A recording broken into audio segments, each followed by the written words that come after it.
RocSports, I'm back with another video. As you can tell by the title, this is my season preview for the Philadelphia Eagles. Let's get right into it. Training camp is underway. Pads are finally back on. So that football feeling, that thrill, that excitement, it's all coming back. The best sport is approaching. And I thought it'd be a good idea to do season previews for each team. That's a lot of content and I have time. So I'm going to start with my team, my division, Philadelphia Eagles. Fly, Eagles, fly. I feel like we won the off season, and we're about to talk about all of that right now. The Eagles finished the season off with a lot of momentum. I know that the playoff game went, I know the playoff game was a disaster, to say the least. They still ended the year in, with a lot of momentum, and they overachieved. A lot of people had the Eagles predicted the Eagles to have pretty much a bad rebuilding type year, and they made the playoffs. But then you want to hear the whole, oh, but it was the extra team. We don't care. It's the new NFL. That's what it is. How about that? So that's just like saying if an NBA team made the playoffs because of the play-in. So what? It's the new NBA. You know what I mean? Like, that's the new format. But anyway, they made the playoffs nonetheless, and they overachieved, and they maximized. Capitalize off their momentum, and we're having a great draft as well as a great free agency. Offensive line, I believe that the Eagles are top 5 unit, and I'm almost willing to say that that's easy. I feel like we have one of the top 1-2 punch receiver duos in the league now. People have to realize this. Devontasmith is that dude, man. I don't think people realize that. You have to look at his situation of what he's, the circumstance that he's in, the situation that he's in. Devontasmith is playing with a quarterback that's known for his leadership in running more so than his arm. Let's be honest, right? I believe that everybody would back me up and agree with me watching this video saying that's not diminishing the fact that he can't play quarterback, but that's just a fact right now. So when you look at that, just from that standpoint, as well as the Eagles being a rushing team, they was the #1 rushing team last year. They had no real other threats on the team like that. So Devontasmith was seeing #1 cornerbacks. And this dude had a hell of a year, man, to be playing with, like I said, the quarterback that he was playing with. If he was playing with another quarterback, would have been playing with Mahomes, Brady, Aaron Rodgers, Joe Burrow, Justin Herbert, anybody that's a legit, pocket quarterback,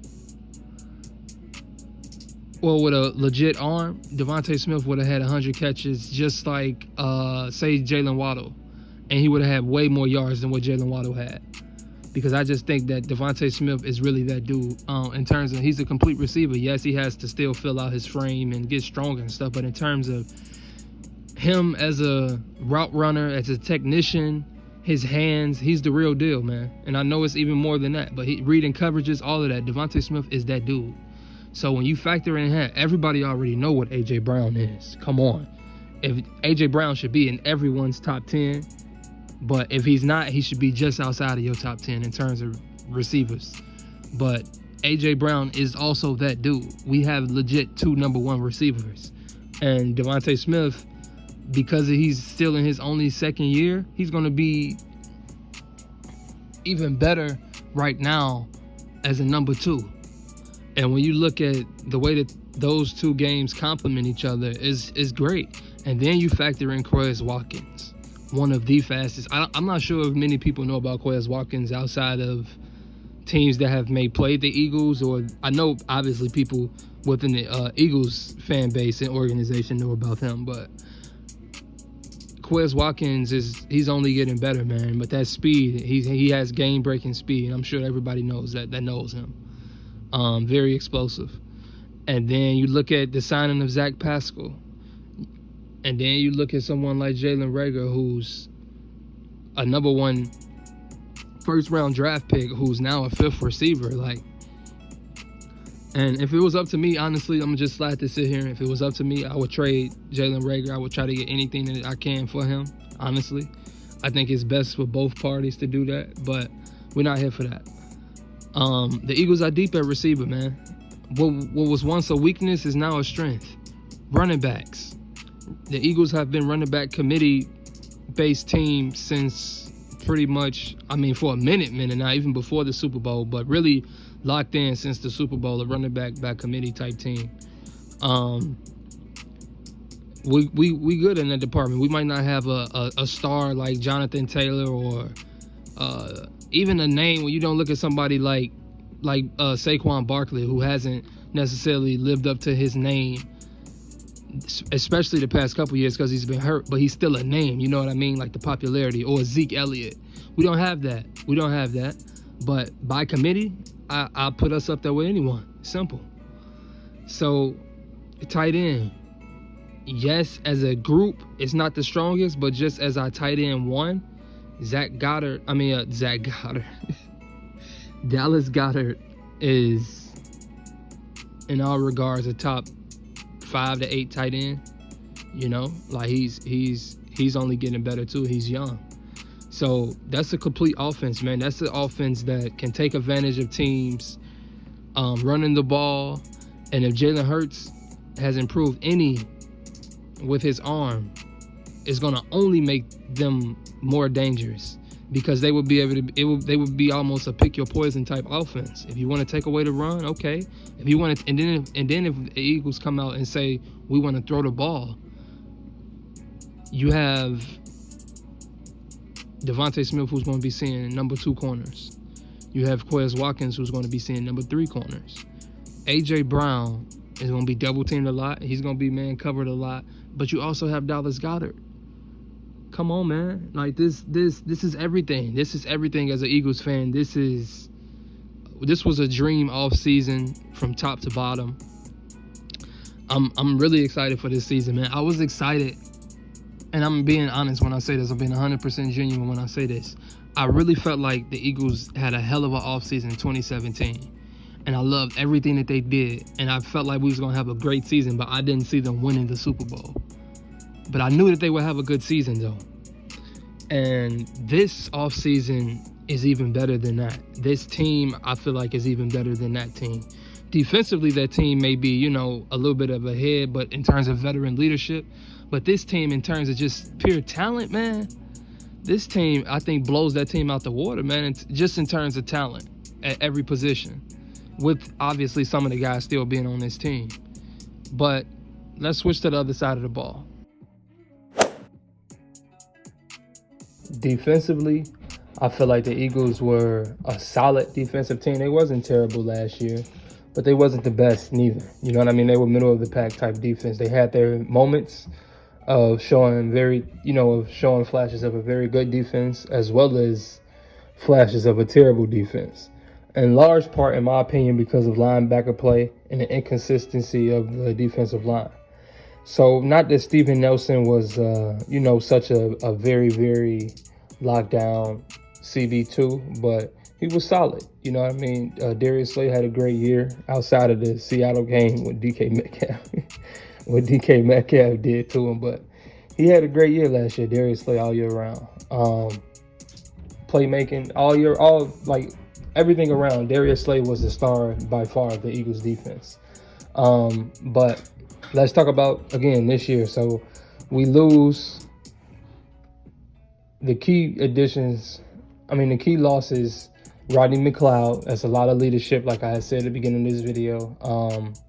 Continuity with the team, within the organization, within the city. You know, real Eagles fans know how much Rodney McLeod means to the city. And he's a very underrated safety. But is he a star? No. So he's replaceable. But again, that's still a loss. So when you factor that in,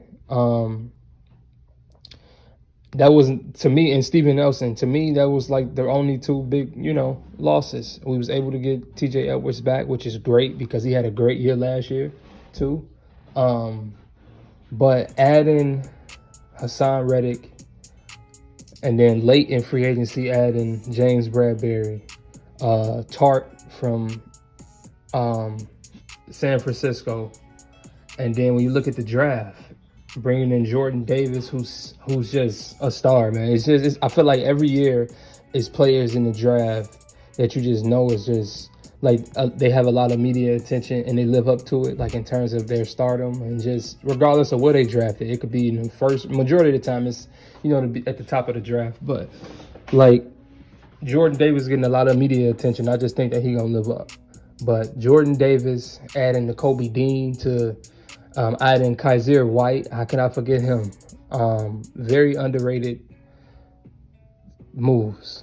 And then when you factor in the fact that you pairing Kaiser White with TJ Edwards, and then you draft Nakobe Dean, you still have Davion Taylor. Like they set at linebacker, man, for years to come.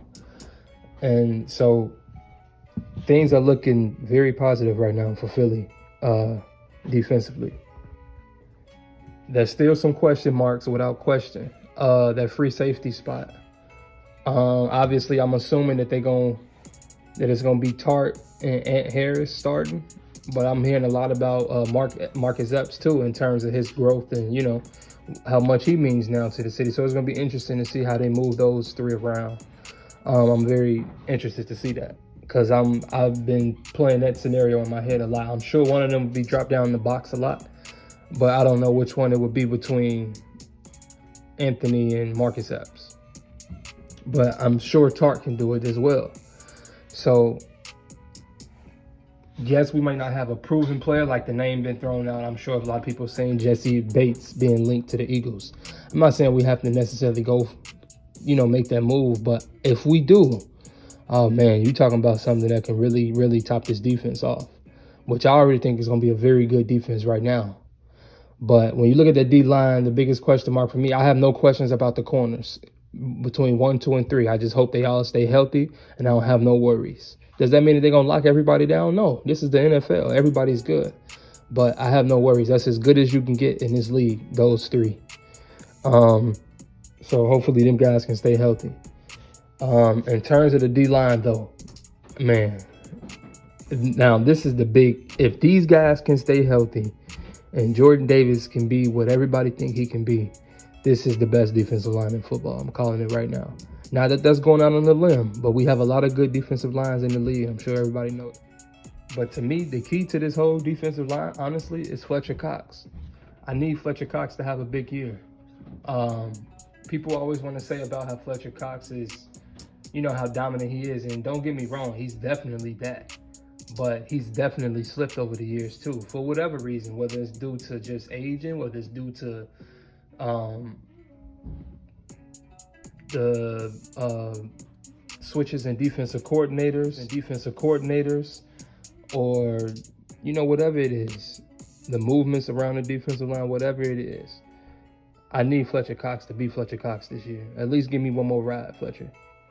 If he can be dominant, Javon Hargrave, I feel like, is in his prime, and he's just going, what we seen from Hargrave last year, we're going to get the same thing. That's just how I feel. So those two, and then you add Jordan Davis. We cannot forget about Milton Williams. And then you look at the defensive ends. Brandon Graham, hopefully he can stay healthy. If BG does, he's going to produce. I know he's aging too. He's old. He's going to produce. Coming off a big injury, but he's going to produce if he's healthy. He's just that type of player. He works too hard. He gives too much effort to not produce. Him, Josh Sweat, I'm very excited for him. Obviously, the Kyron Johnson signing and the Hassan Reddick add some more speed to that pass rush. But the only move I didn't like, one of the signings, was bringing back Derek Barnett. Yes, he's another body, but I'm not a fan of Derek Barnett. I'm not. Hopefully he can prove me wrong, though. But this defensive line has everything, all of the pieces it needs to be successful, and then some. So to me, this defensive line is, don't get me wrong, this defensive as a whole, you have players that has to play well. Obviously, your stars has to play well. But Jonathan Gannon has no excuses to not make this work and not make this a top 5 defense. Top 5 to 8 defense all year round. This should be one of those units.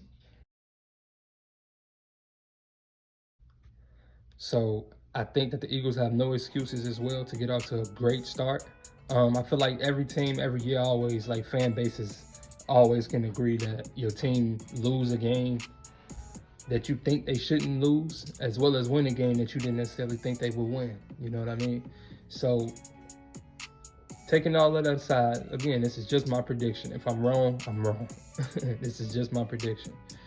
Within the first 4 games, we have a very good opportunity to get off, hit the ground running. The Eagles play Detroit. This is in no order. They play Detroit. They play Minnesota. They play Washington. They play Jacksonville. I think that they should go 4-0. Now, don't get me wrong. Like we just said, they could lose one of those games just because this is the NFL. But they should get off to a 4-0 start. So I'm going to predict that. And then they have to play Arizona. Now, anybody that know Kyler Murray, since Kyler Murray has been there, they have been very, very good and look like contenders in the first 4 to 6, 7 games of the season. And unfortunately, the Eagles have to play them within that time. So I think that may be a loss, Eagles' first loss. So I think they start off 4-1. And then, who else do they have to play? I know they have to play the Cowboys. I think they're going to beat the Cowboys the first time around. They played them at home, too. I think they're going to beat the Cowboys the first time around. And then into a bye week. So I think the Eagles going to go into the bye week with an awesome record. And then I think that they pretty much lose to New Orleans. New Orleans just has the Eagles' number, man.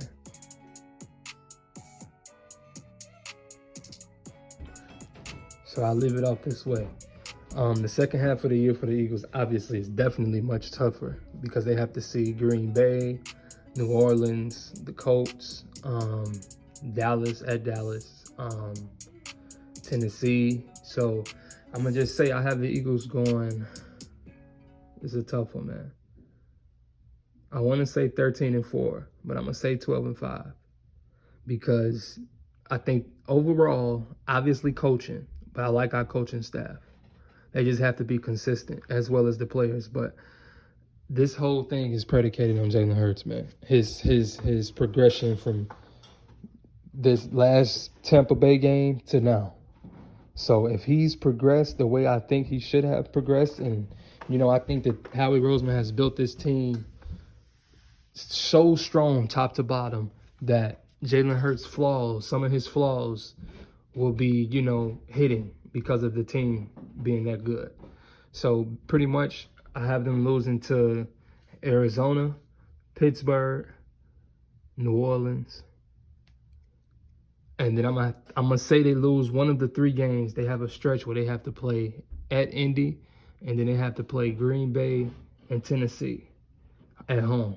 I'm gonna say they lose one of those 3 games, and I'm gonna say it's the Indiana game. So the Colts, the Steelers,